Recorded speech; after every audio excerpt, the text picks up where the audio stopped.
Assalamualaikum warahmatullahi wabarakatuh. Baiklah, nama saya Ruby Kurniawan, BP 1911513011. Kali ini saya akan mencoba menjelaskan praktikum modul 7, organisasi dan arsitektur komputer 2, di mana di sini akan melanjutkan modul sebelumnya tentang uniprocessor trace. Yang selanjutnya itu adalah kita akan melakukan 3 percobaan di sini. Yang pertama itu adalah pengaruh ukuran blok untuk berbagai ukuran cache. Jadi tujuan dari percobaan ini itu untuk menampilkan pengaruh ukuran blok pada misrat untuk beberapa ukuran cache. Di sini prosedur konfigurasi sistem dari arsitektur yang akan kita buat. Saya sebelumnya sudah melakukannya, jadi saya langsung tinggal meload saja. Jadi di sini yang tinggal diubah itu adalah kita tinggal melakukan perubahan pada konfigurasi block size-nya itu. Yang pertama itu 8 KB, 16, 32 hingga 1024. Lalu untuk setiap konfigurasi per word tadi, dimana itu kan kita akan mengetes untuk block size itu, tiap block size itu dengan 4 ukuran cache, yaitu 4 KB, 8 KB, 16 KB, dan 32 KB kilobyte. Jadi mungkin sebelumnya saya sudah melakukan percobaan ini. Jadi langsung saja itu di sini saya akan melihatkan hasil yang sudah saya lakukan. Jadi yang pertama itu adalah saya mencoba itu pada saat ukurannya 64 byte kilobyte. Sini saya hanya menampilkan 3 saja, yaitu 64 kilobyte, 256 kilobyte, dan terakhir itu 1024 kilobyte. Nah, yang pertama itu di sini kita bisa melihat pada saat bloknya itu 60 kilobyte dengan ukuran cache-nya itu 4 KB. Nah, hasil di sini dapat dilihat itu misratnya itu 6,5%. Lalu kita naikkan lagi cache-nya 8 kilobyte. Misratnya di sini juga menurun jadi 5. Lalu diturunkan lagi ditambahkan lagi cache-nya 16 kilobyte. Misratnya turun lagi menjadi 2,3, dan yang terakhir dengan cache 32 kilobyte tidak menunjukkan perubahan yang signifikan ya. Di sini hanya perbedaannya sedikit saja.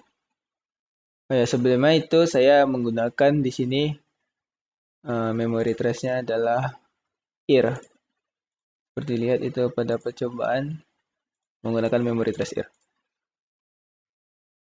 Nah, selanjutnya itu 256 KB block size. Di sini pada 4 KB miss-nya 9, pada 8 KB miss-nya 3,45, sangat signifikan perubahannya. Lalu pada 16 KB dan yang terakhir 32 KB dengan miss rate 1,55. Nah, yang terakhir itu pada 1024, ukuran blok 1024, di mana itu pada 4 KB misalnya sangat besar, 38. Lalu miss rate-nya 13,9. Dengan cache 16 KB itu miss rate-nya 5,6, dan yang terakhir dengan cache 32 itu miss rate-nya sangatlah rendah, hanya 2,37. Baiklah, jadi itu percobaannya. Langsung saja kita ke pertanyaan. Apakah miss rate meningkat atau menurun dengan meningkatnya ukuran blok? Apa yang terjadi dengan komputer misal Anda? Jadi yang pertama itu saat kita meningkatkan ukuran blok cache hingga 512 KB, maka miss rate itu akan semakin menurun, dan dengan miss rate-nya akan semakin menurun, dan juga diikuti dengan semakin naiknya cache. Bisa dilihat di sini, miss rate-nya akan semakin menurun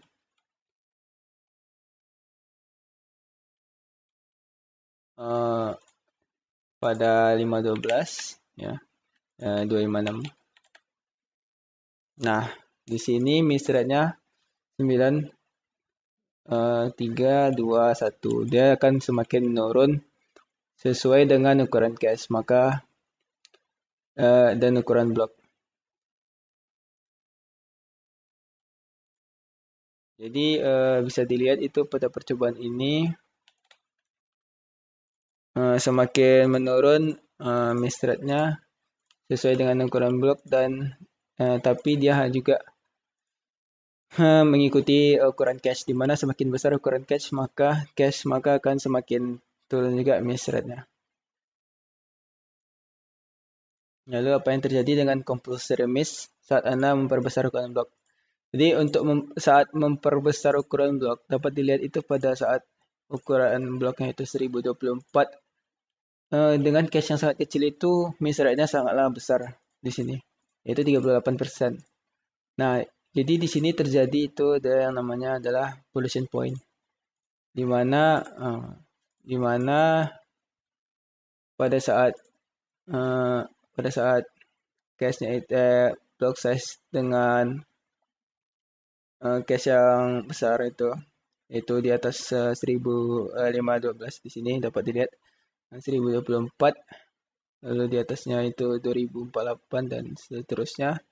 Jika itu dia cache size-nya kecil 4KB, maka akan terjadi pollution point dan misalnya sangatlah buruk. Tapi bisa dilihat di sini semakin besar cache-nya itu, maka akan semakin bagus miss rate dari itu ya. Jadi bisa dikatakan itu block size yang besar itu memerlukan cache size yang besar juga agar miss rate-nya itu bagus. Lalu apakah pollution point muncul? Ya, pollution point muncul itu pada block size-nya 1024 di mana itu miss rate-nya sangat melonjak sekali pada ukuran cache-nya 4KB. Di sini bisa dilihat itu miss rate-nya sangatlah melonjak. Apakah pengaruh pollution point bertambah atau berkurang dengan bertambahnya ukuran cache? Ya, jadi pengaruh pollution point itu akan berkurang dengan bertambahnya ukuran cache. Dikarenakan itu akan semakin banyak tempat untuk menyimpan blok dan pollution point itu akan semakin berkurang dengan meningkatkan ukuran cache. Bisa dilihat di sini kan jika cache-nya itu cuma 4KB dengan ukuran blok 1024, maka itu tentu saja akan terjadi pollution point dan miss rate-nya sangatlah buruk. Baik, lanjut itu selanjutnya percobaan kedua, pengaruh pemetaan untuk berbagai ukuran. Nah, di sini itu saya juga sudah melakukan percobaan sebelumnya. Jadi di sini langsung lihat saja.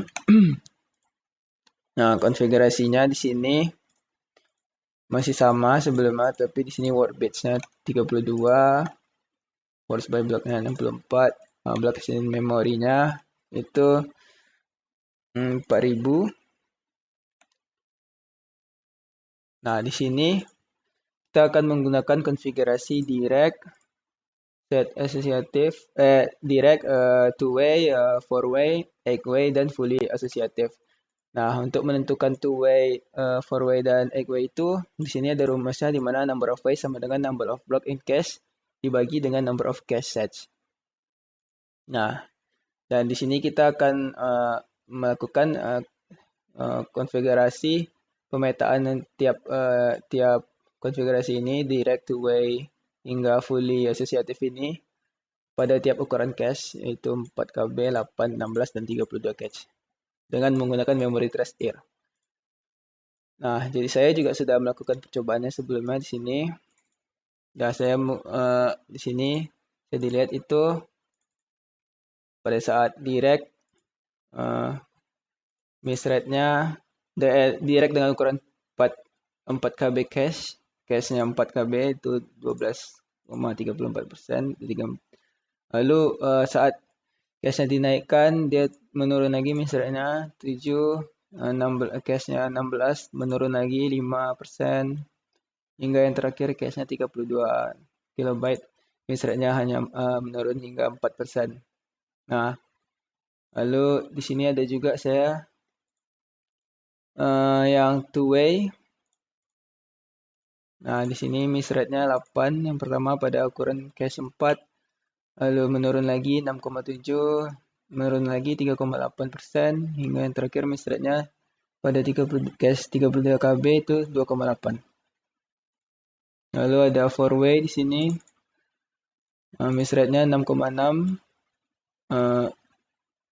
saat cache-nya 8, 4,8, saat cache-nya 16 KB, 2,9, yang terakhir 32 KB itu 2,4.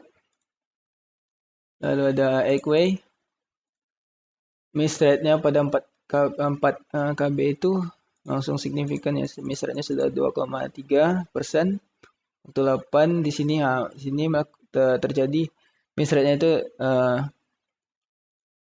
menaik jadi 5,2, lalu turun lagi di sini jadi 2,6 saat cache-nya 16, dan yang terakhir itu pada saat cache-nya 32 itu 2,336, sama dengan saat cache-nya 4 KB. Terakhir ada fully. Ini saat fully itu pada saat 4 KB itu 6,5, saat 8 KB cache-nya 5,124%, lalu saat 16 KB itu 2,39, dan yang terakhir itu pada saat 32 KB miss rate-nya 2,3. Baiklah, lanjut langsung ke pertanyaan di sini. Aduh.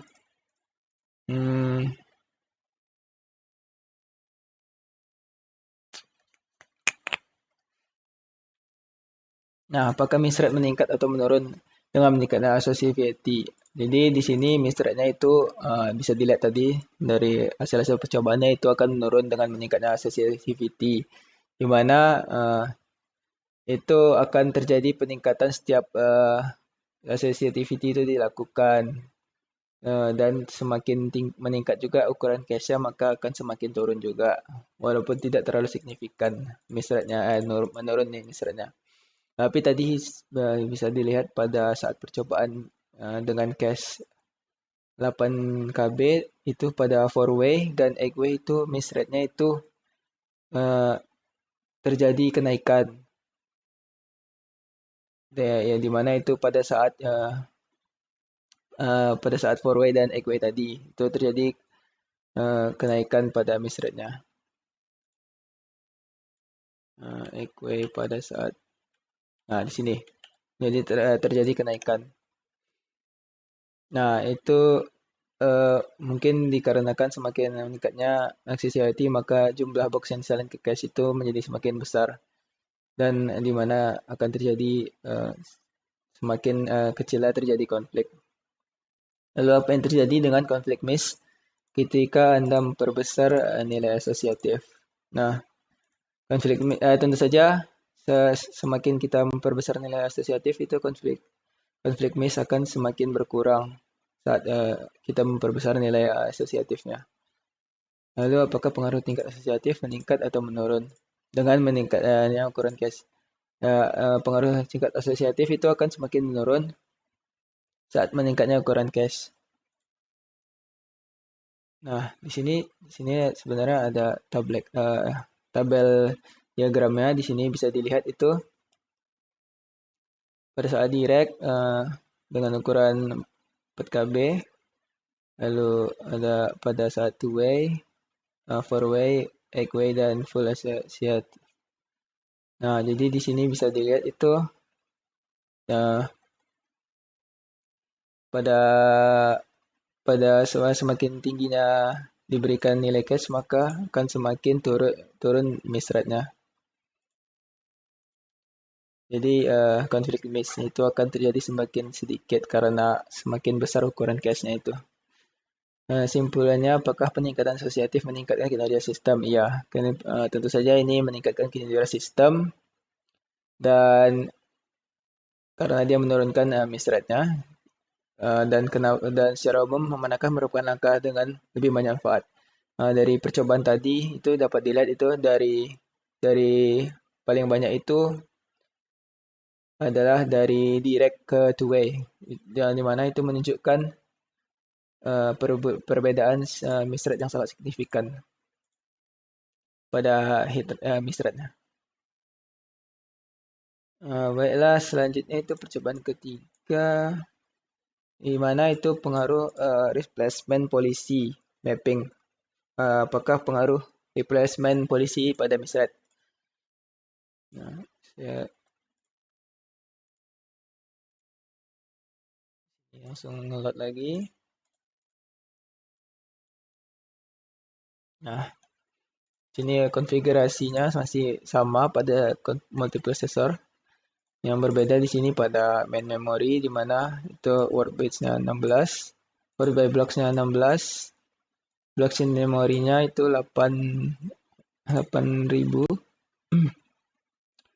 Lalu block in cache-nya itu 128 dan dengan cache size-nya itu 4 KB dengan mapping-nya itu 8 way set asosiatif. Di sini bisa dilihat itu di sini 8 way. Nah, jadi di sini pada percobaan ini kita hanya tinggal mencoba tiap replacement policy pada tiap program trace, memory trace. Yaitu di sini ada program trace Hydro hingga UCOM. Nah, saya juga sudah melakukan percobaannya sebelumnya. Di sini saya akan menampilkan 3 memory trace, yaitu yang pertama adalah pada Hydro. Jadi pada Hydro yang pertama pada saat replacement polisinya random, sini miss rate-nya 16%. Lalu di sini saya menggunakan LRU, miss rate-nya 14,7. Di sini menggunakan FIFO, dia menurun lagi 15. Naik. Maaf, naik pada FIFO itu 15. Dan yang terakhir itu pada LFU itu 15,13%. Jadi di sini dapat dilihat yang paling terbaik itu ada pada saat LRU di mana miss rate-nya 14%. Nah, selanjutnya saya menggunakan memory trace year. Yang pertama itu random miss rate-nya 10,9%. Lalu pada LRU itu miss rate-nya 9,7. Lalu ada FIFO miss rate 10 lagi naik dan LFU miss rate-nya 10. Nah, di sini bisa dilihat lagi itu LRU adalah miss rate yang paling terbaik. Nah, yang terakhir itu saya akan melihatkan pada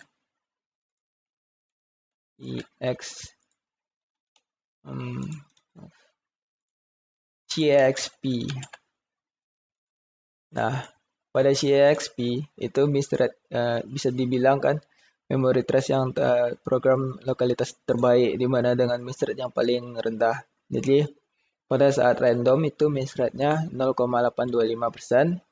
Tapi saat kita lihat di sini LRU miss rate-nya 0,740. FIFO juga sama dan juga pada LFU juga sama. Jadi di sini bisa dikatakan pada saat menggunakan program tes CEXP ini tidak terlalu berbeda miss rate-nya antara LRU, FIFO, dan LFU. Hanya random sendiri yang berbeda pada miss rate-nya. Nah, baik, langsung lanjut pertanyaan saja. Jadi secara umum itu mana yang terbaik? Jadi setelah kita lihat tadi, bisa dilihat itu yang terbaik itu adalah LRU. Di mana LRU sendiri itu ada list recently used, di mana dia itu akan mendiscard recently used item Yang pertama, di mana algoritmanya itu akan memerlukan track sebelumnya. Di sini bisa dilihat pada gambarnya, yang mana yang sebelumnya akan digunakan. Nah, jadi LRU adalah yang terbaik. Dan yang paling terburuk tadi bisa kita lihat itu pada replacement policy random. Apakah manfaat kebijakan LFU dan FIFO terjadi untuk setiap tolak ukur? Nah, ya bisa dilihat itu kebijakan LFU dan FIFO itu terjadi ya, di mana FIFO itu adalah first in first out, dan LFU itu adalah di mana least frequency recently used di sini. Nah, dan kebijakannya sendiri itu terjadi untuk setiap semua tolak ukur, kecuali tadi pada percobaan CAXP, di mana CAXP kita melihat itu miss rate-nya tidak ada berubah ya, pada LFU dan FIFO sama saja. Tetapi seperti pada IR tadi, nah di sini dapat FIFO dan LFU itu berbeda. Nah, FIFO dan LFU itu miss rate-nya berbeda, walaupun tidak terlalu signifikan perbedaannya, tetapi miss rate-nya tetap berbeda. Jadi bisa dibilang itu kebijakannya terjadi hampir pada semua tolak ukur, dan mereka bergantung pada nilai lokalitas yang berbeda. Tapi pada CAXP itu dilihat tidak ada perbedaan pada miss rate-nya, kecuali pada random saja. Untuk case direct map, akankah Anda mengharapkan hasil yang akan berbeda untuk replacement policy yang berbeda? Nah, jadi pada percobaan ini dapat dilihat itu bahwa pada direct map itu dia memiliki miss rate paling bisa dibilang miss rate-nya paling tertinggi, dan dia tiap case itu akan menghasilkan hasil yang akan berbeda untuk tiap replacement polisi yang berbeda. Baiklah, terakhir itu kesimpulannya, apakah penggunaan replacement polisi yang konkret meningkatkan kerja sistem? Bisa dilihat itu ya tentu saja dia meningkatkan kinerja sistem. Walaupun mungkin perbedaan miss rate-nya itu tidak terlalu signifikan atau berbeda, tapi ini tetap saja menunjukkan hasil yang berbeda pada miss rate-nya, dan ya dia tetap meningkatkan kinerja sistem. Jadi yang paling terbaik itu secara umum, langkah yang dengan manfaat yang paling terlebih itu adalah pada saat dengan menggunakan manfaat itu adalah dari random ke LRU. Jadi bisa dilihat pada random ke LRU itu miss rate-nya sangatlah signifikan perbedaannya. Sangatlah jauh. Jadi random ke LRU manfaat yang paling terbaik dengan perubahan signifikan yang sangat besar pada miss dan hit rate. Baiklah, mungkin sekian saja yang dapat saya sampaikan pada laporan akhir modul 7 ini. Jika ada salah, saya mohon maaf. Saya akhiri. Assalamualaikum warahmatullahi wabarakatuh.